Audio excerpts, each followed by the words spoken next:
بسم اللہ الرحمن الرحیم بلغ العلا بکمالہ کشف الدجی بجمالہ حسنت جمیع خصالہ صلو علیہ وآلہ۔ مقالہ نمبر 45، اصحاب عسر اور اصحاب یسر۔ حضرت قطب ربانی محبوب سبحانی سید عبد القادر جیلانی رضی اللہ تعالیٰ عنہ نے ارشاد فرمایا، لوگوں کو دو گروہ میں تقسیم کیا جا سکتا ہے، ایک اصحاب عسر اور دوسرے اصحاب یسر۔ اصحاب عسر وہ لوگ ہیں جو مصائب و آلام اور معاشی اور اقتصادی پریشانیوں میں مبتلا ہوں، اور اصحاب یسر وہ لوگ ہیں جو راحت و آرام اور خوشحالی و فارغ البالی کی زندگی بسر کر رہے ہیں۔ لیکن یاد رکھ کے ان ہر دو قسم کے لوگوں کے حالات باطنی اسباب و عوامل اور خارجی تاثرات سے فارغ و آزاد نہیں ہیں۔ وہ لوگ جنہیں راحت و آرام اور فارغ البالی حاصل ہے، غفلت و مصیبت میں مبتلا ہو سکتے ہیں۔ ان کی دولت بھی اللہ تعالیٰ کی جانب سے ایک ابتلاء ہے کہ وہ نعمت و آسائش پا کر اس کے ذکر و عبادت اور حمد و شکر کو اختیار کیے رہتے ہیں یا طغیان و سرکشی اختیار کرتے ہوں۔ پس جب وہ ذکر و اطاعت کی بجائے فضیلت اور فسق و فجور میں پڑ جاتے ہیں تو اللہ تعالیٰ انہیں طرح طرح کے مصائب میں مبتلا کر دیتا ہے اور ان کے کفران نعمت کے باعث انہیں مؤدب فرماتا ہے۔ اگر ایک مومن یہ سمجھتا ہے کہ اللہ تعالیٰ فعال لما یرید ہے، یعنی جس وقت جو کچھ بھی چاہتا ہے اس کی تعمیل پر قدرت رکھتا ہے، تو وہ رزق و نعمت کے ہوتے غفل و معیشت اختیار نہ کرتا بلکہ ذکر و اطاعت اور حمد و شکر کا التزام کرتا۔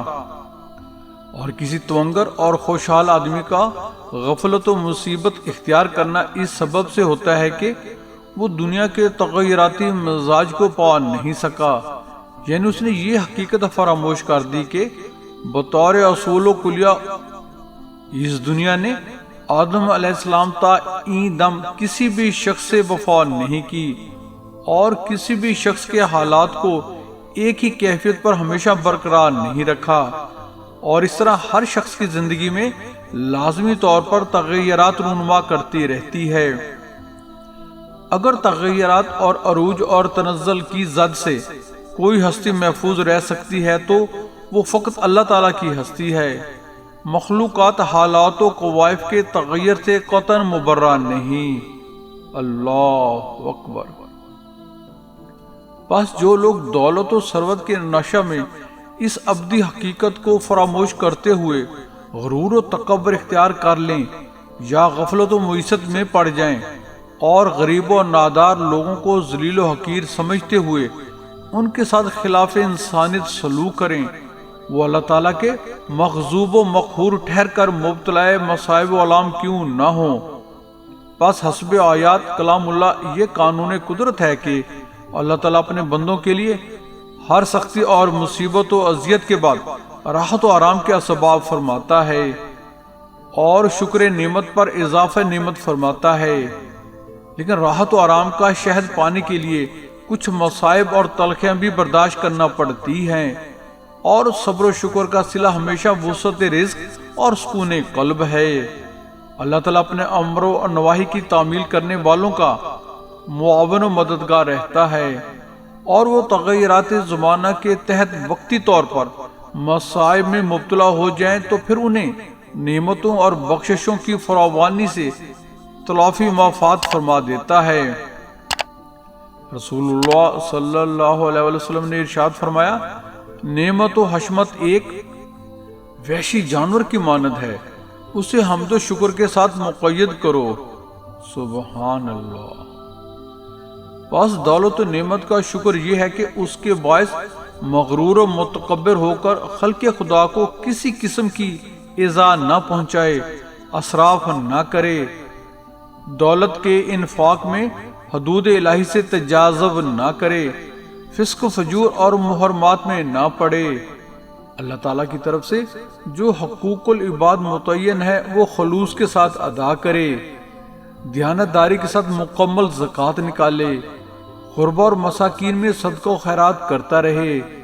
اہل حاجات اور مصیبت زدہ لوگوں کے ساتھ لطف و کرم اور ہمدردی سے پیش آئے، مظلوم کی داد رسی کرے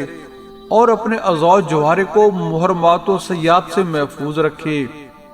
یہ تمام اعمال شکر نعمت اور اضافہ نعمت کا باعث ہیں، اور ان کی پیروی کرنے والا بہشت میں انبیاء و صدیقین اور اولیاء اللہ کا قرب پائے گا۔ سبحان اللہ۔ اس کے علاوہ اسے دنیا اور عقبہ میں عزت و آبرو کے بلند درجات حاصل ہوں گے۔ لیکن اس کے برعکس اگر بندہ نے کفران نعمت کیا اور دولت و حشمت کے باعث غفلت و معیشت میں پڑ گیا تو اس کے لیے دونوں جہان میں ذلت و رسوائی ہے، اور اللہ تعالیٰ کا غضب اس پر مستولی رہتا ہے۔ لیکن بائیں یہ حقیقت یاد رہے کہ مصائب و آفات انسانوں کی زندگی میں ہمیشہ غفلت و معیشت اور کفران نعمت کے باعث ہی رونما نہیں ہوتے، بلکہ ان کے کچھ اور اسباب بھی ہوتے ہیں۔ مثلاً مصائب و آلام کا واضح سبب تو یہی ہے کہ وہ انسان کے اپنے گناہوں اور شامت اعمال کا نتیجہ ہوتے ہیں، استغفر اللہ، اور ان سے اس کی تہذیب و تادیب اور توجہ معرفت مقصود ہوتی ہے، اور اللہ تعالیٰ چاہتا ہے کہ وہ گمراہی اور غفلت و نافرمانی چھوڑ کر صراط مستقیم پر آ جائے۔ لیکن مصائب و آفات کا دوسرا سبب یہ ہے کہ وہ اللہ تعالیٰ کے بعض مقرب و برگزیدہ بندوں کی زندگی میں بطور ابتلا وارد ہوتے ہیں، اور اللہ تعالیٰ ان کے ذریعے ان بندوں کے ایمان و یقین اور صبر و توکل کا امتحان لیتا ہے، اور پھر ان مصائب و آفات کے باعث ان کے ایمان و توکل کو محکم تر فرماتے ہوئے دنیا اور عقبہ میں ان کے درجات بلند فرماتا ہے، اور انہیں شدائد و آلام کی وجہ سے اجر عظیم عطا فرماتا ہے۔ اس نوع کے برگزیدہ بندے انبیاء کرام، صدیقین اور اولیاء اللہ ہوا کرتے ہیں، وہ اہل حالات و مقامات ہوا کرتے ہیں، ان کا یقین و ایمان اور توکل بھی عامت المسلمین سے بدرجہ محکم و توانا ہوتا ہے، اور ان پر مصائب کے ذریعہ ذات و صفات الہیہ اور حقیقت و معرفت کے ابواب کھلتے رہتے ہیں، اور کائنات کی روح ان پر روشن تر ہوتی چلی جاتی ہے۔ اللہ تعالیٰ نے ابتلا کے باعث ان پر توحید کے اسرار واضح فرمائے، اور انہیں شرک جلی اور شرک خفی کے مفاسد سے پاک رکھا۔ پھر جب ان کا باطن انوار قدسیہ سے معمور ہو گیا اور وہ مقرب بارگاہ ہو گئے تو انہیں دنیا اور عقبہ اور دیگر تمام اولاد آدم علیہ السلام پر خاص امتیاز عطا فرمایا، اور ان کے درجات کو امتوں سے بلند تر کیا۔ سبحان اللہ۔ اور اس ابتلا کی علامت جو انسان کو گناہوں سے پاک و صاف کرتا ہے یہ ہے کہ اس کے دوران مومن کی حیات میں صبر جمیل پایا جاتا ہے، اور وہ لغویات سے بیزار ہو کر ذکر و فکر میں مصروف رہتا ہے، نیز مصائب کے باعث مضطرب نہیں ہوتا، اور نہ مخلوقات کے سامنے اپنی مصیبتوں اور پریشانیوں کا تذکرہ کرتا پھرتا ہے، بلکہ راست بازی اختیار کر کے اپنی حاجات و ضروریات اللہ تعالیٰ کے حضور پیش کرتا ہے، اور اس سے امانت کا خواستگار ہوتا ہے۔ اور اس کے علاوہ جو ابتلا بلندی درجات و مقامات کے لیے ہو اس کی علامت یہ ہے کہ معیشت الہی کے ساتھ موافقت پائی جائے، نفس ذکر الہی میں قرار و سکون پائے، اور غیر اللہ سے اپنی توجہ منقطع کر کے بندہ اپنے تمام حواس کے ساتھ فنافی ذات ہو جائے۔ اللہ اکبر۔ جیسا کہ بیان کیا جا چکا ہے،